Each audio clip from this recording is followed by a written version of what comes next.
So Deion responds to all this nonsense that you see going on with the Lil Wayne quote unquote mandatory concert. What I find appalling about this thing, bro, is that there's no more real journalists out there, bro. So all your top media personalities all have ran with this lying ass story that wasn't substantiated, that wasn't fact checked.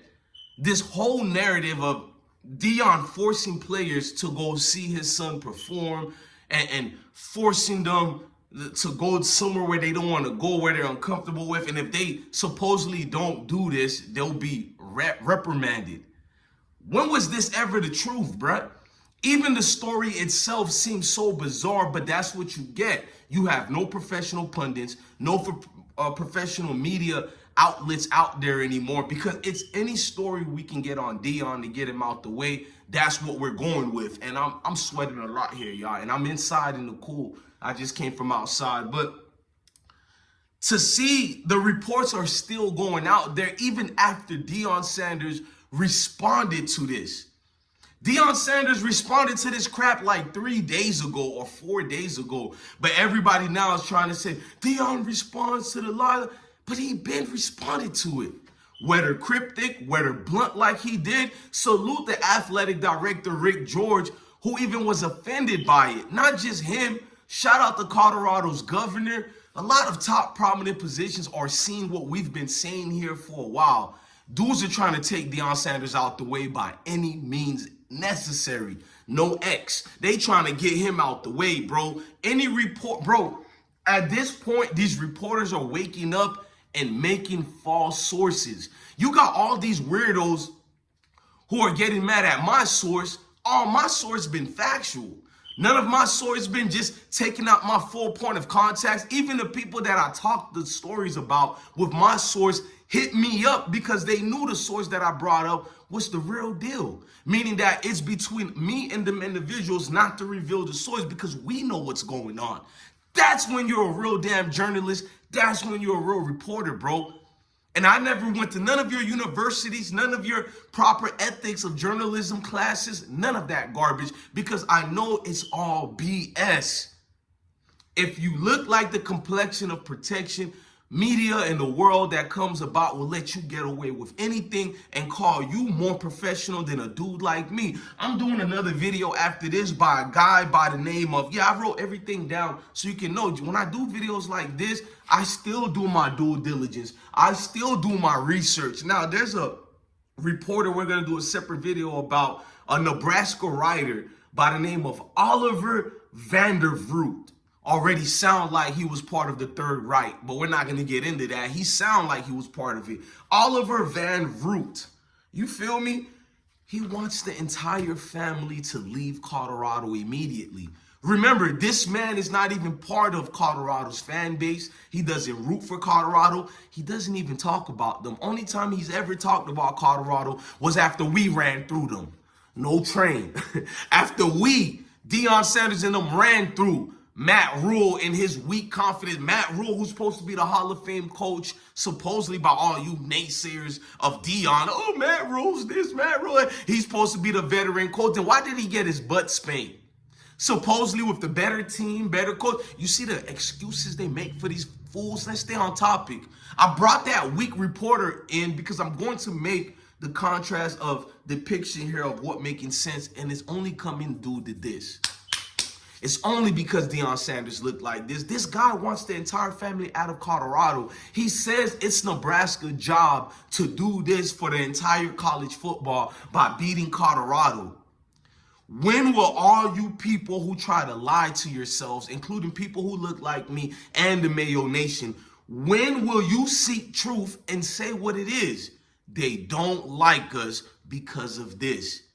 Why would this man galvanize the entire college football community? We need to stop Deion because it's only about this. It's not about football.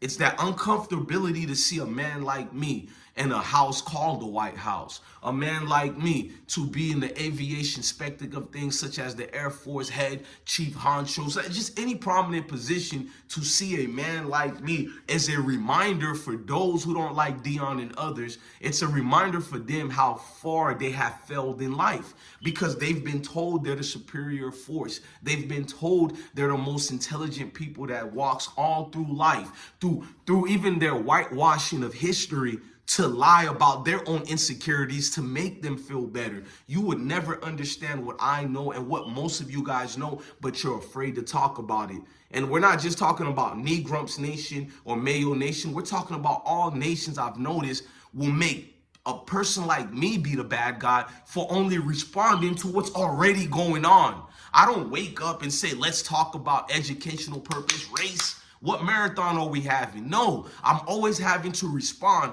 And the people who get mad at what we do here, they never get mad at the actual people who are race baiting, the actual people who are mad at people for looking like this. No, they get mad at the person, said so people who respond to the madness. And that should let you know about those individuals who don't like what we report over here. That should tell you they really don't like you and people who look like me. Let's fast forward. This story took legs for only one reason. Joe Klatt said Deion Sanders has brought some type of power into the force of college football and in the world we live in general. Meaning that if you either like Deion Sanders, you're going to go all the way, which is understandable. But if you hate Deion Sanders for whatever reasons, you are going to go out your way to tarnish this man's name, tarnish his image. Bro, like, at what point do we get back to college football? If you don't like Deion Sanders, stick to college football talking points.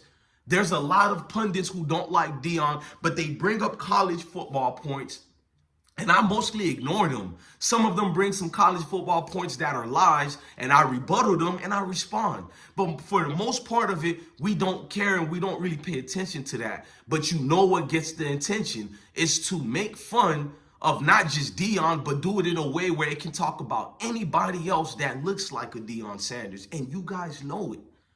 To bring up a story about him forcing dudes to transfer because they didn't want to come. Like that's basically what the whole title look. I see one title that's even after Deion and the governor and the athletic director already responded to this nonsense.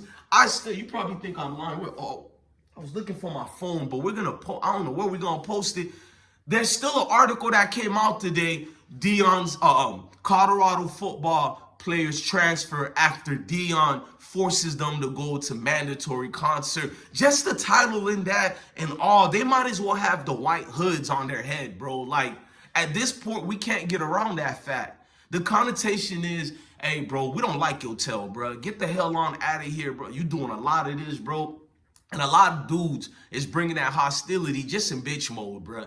Can we just be honest about it? It's a lot of you Karen antics dudes going out of here, bro. You don't know how to behave because, once again, you were supposed to be the sharpest of minds. You were supposed to be the best ever. And that all came dwindling down when here comes this man who has a veracity that a lot of people don't have. This man that has a confidence that he exudes. It bothers you. He's like a uppity, you know what? You don't like us uppities. Because we destroy your whole narrative of we're Tyrone and Pookie and Ray Ray from the hood. We destroy the whole concept of what you were taught by your grandfathers and great-grandfathers.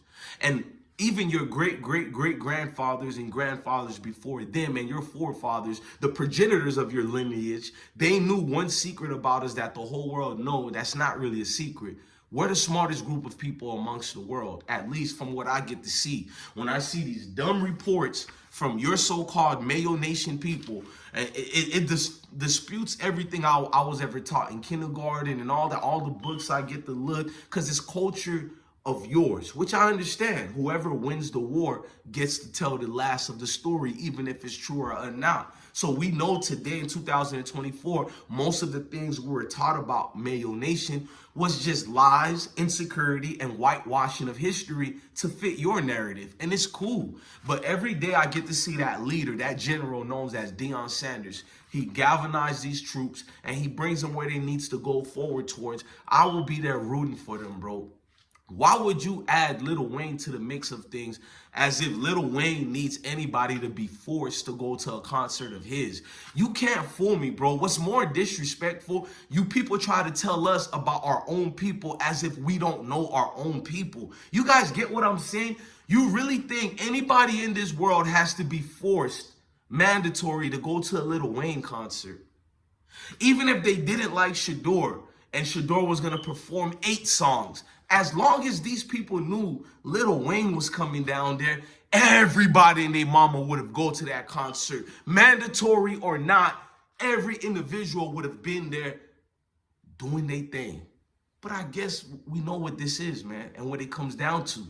Any narrative, like this dude Oliver having an outrage over nothing because it's deeper than football, it's bigger than football. Ladies and gentlemen, I'm DJ Bless One. Rest in peace to the Black Mamba. Rest in peace to the Mamba. You feel me? That part, man. Love your family and love your kids.